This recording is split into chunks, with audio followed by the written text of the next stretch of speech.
Feeling blue? This entire city is blue. It's so pretty. I've never seen anything like this in my life. This is the reason why I came to Morocco. It's for the city that I didn't get to check out last time 8 years ago.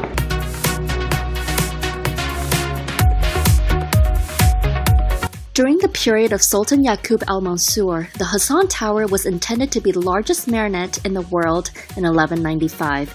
When the Sultan died 4 years later, the construction stopped at 44 meters, half of its intentional height, at 86 meters with 200 columns and several walls for today's tourists to see. In Arabic means the most marvelous and beautiful, and that's the tower right here behind me. World Heritage Site here in Rabat. Actually, the entire city of Rabat is a World Heritage Site. Really cool here. On the other side of Hassan Tower is a historical building which contains the tombs of Muhammad V, the Moroccan king, and his two sons, King Hassan II and Prince Abdallah. The architecture is in the style of modern Alawite dynasty, which is the current Moroccan royal family. Some symbolic elements include Y silhouette, green tiled roof, which signifies Islam. The Kasbah's allure doesn't truly hit you until after passing through the ancient gates constructed in the 12th century. The town was built by Almohad Caliphate, a Moroccan Berber Muslim movement. The UNESCO World Heritage Site is distinctive in its colors of blue and white. It makes a great bike ride, a morning stroll, and the perfect opportunity to take lots of amazing photos. In this town, the colors are all blue and white, which reflects upon the color of the sea here. It's where a lot of foreign artists and local artists, poets, painters all live. It's just gorgeous and beautiful. We're about to approach an area where they filmed Mission Impossible, where Tom Cruise cruised right down here in a BMW. Within the Kasbah is the beautiful Andalusian Gardens, constructed by the French. It's not massive, but the garden has been in existence since the colonial period, with lots of flowers and fruit trees.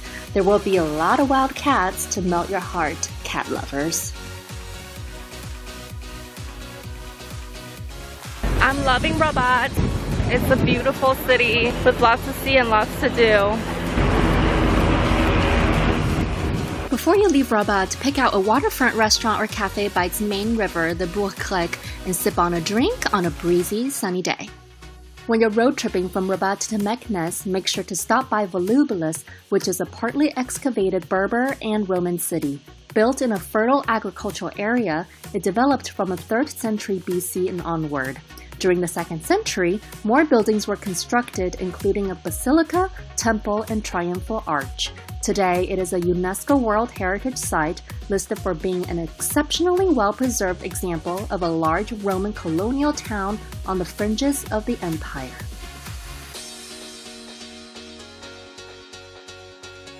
Bright and early in Meknes. We are here a bit too early. Can't really see when the Medina is actually in action. As one of the 4 imperial cities of Morocco, Meknes was a capital under Sultan Moulay Ismail's reign. He's also the founder of the current Alawite dynasty.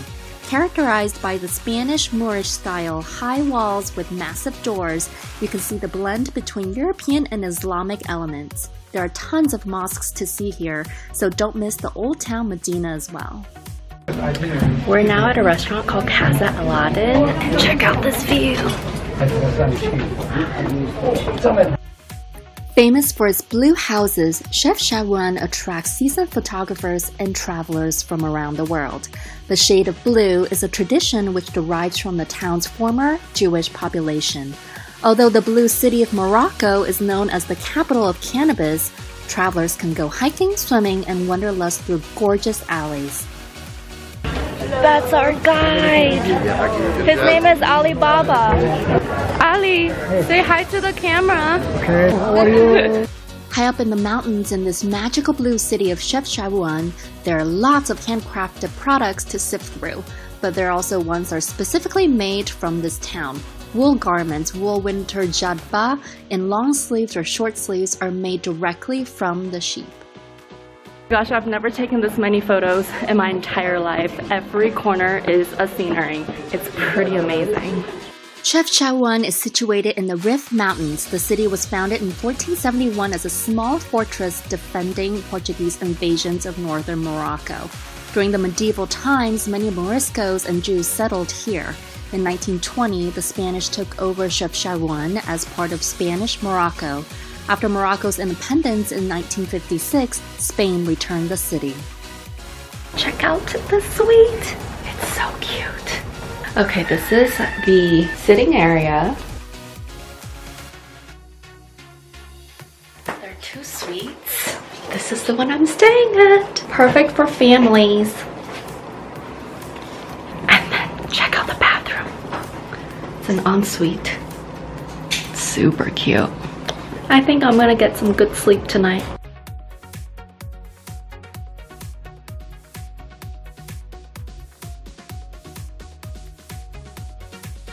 Stay at Dar es Chaouen. It's charming and quite luxurious for the middle of nowhere. Book the family suite if you're with people. The shared suite comes with a fantastic view of the Sapphire City. The candlelit tagine dinner sets you on a dreamy night and an impossibly enchanting getaway of a lifetime. Just has the cutest dining area and little courtyards. Everything is blue. Room last night was super comfy, and everyone speaks Arabic, French, and they try to speak Mandarin sometimes too. Fez is not only the second largest city in Morocco, it was also the capital of modern Morocco until 1925.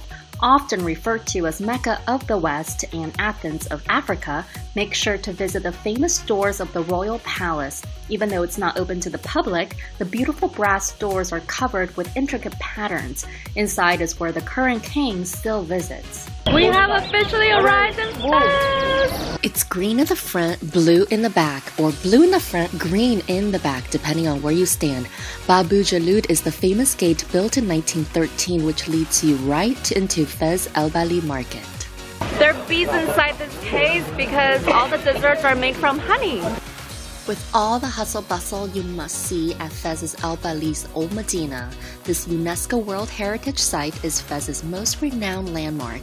The Medina is the biggest car-free urban area in the world with a population of 156,000 people. Zigzag your way through vibrant alleys selling fabrics, embroidery, and tons of every kind of souvenir you can imagine. And Fez is known for artisan crafts, so make sure to grab something for everyone in your family here. We're now walking in the Medina of Fez, which is super famous, and we're already seeing some really cool and interesting things. Love markets, you know, I'm a big fan of markets. What you definitely want to do at the Medina here is grab a meal and go nuts, eating local couscous, kebabs, and tagine. The guy behind me, he's been living here all his life. We're gonna talk to him in a sec. The best thing about coming to Morocco is that everyone speaks French. Dis bonjour. Bonjour. On est au sucre des fruits secs.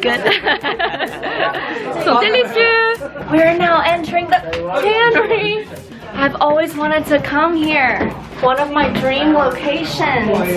It kind of smells, so they give us mint leaves just in case we can't handle the stinkiness. For the most iconic image of Fez, you've got to endure the stairs and the pungent odor. Spot number 10 on Derb Chouara, or ask around and everyone will know, and you'll encounter walls of leather goods as you finally reach the perfect window view with the shot of colorful and somehow majestic view of the colored dyes. Yes, it will feel very touristy and commercialized, but this tannery is the only place for the perfect photo snapshot you came here for.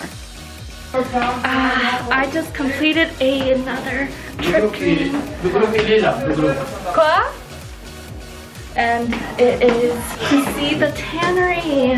That was incredible, by all means. Here, I highly recommend staying at the 5-star Hotel Palais Medina and Spa in Fez. There are 2 restaurants, free Wi-Fi, and super comfortable rooms.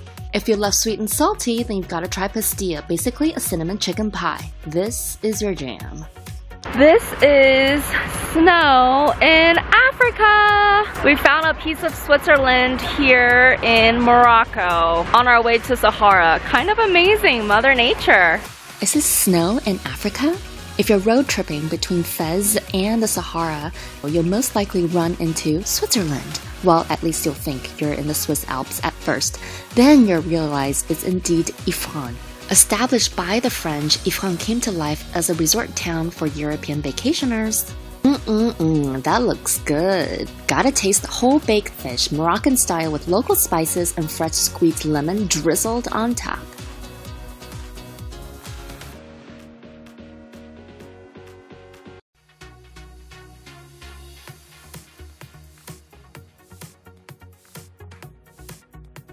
We're saying goodbye to Hadu. I'm a little sad. He was a good camel. He did a really good job taking us all over the place, huh? I really liked him.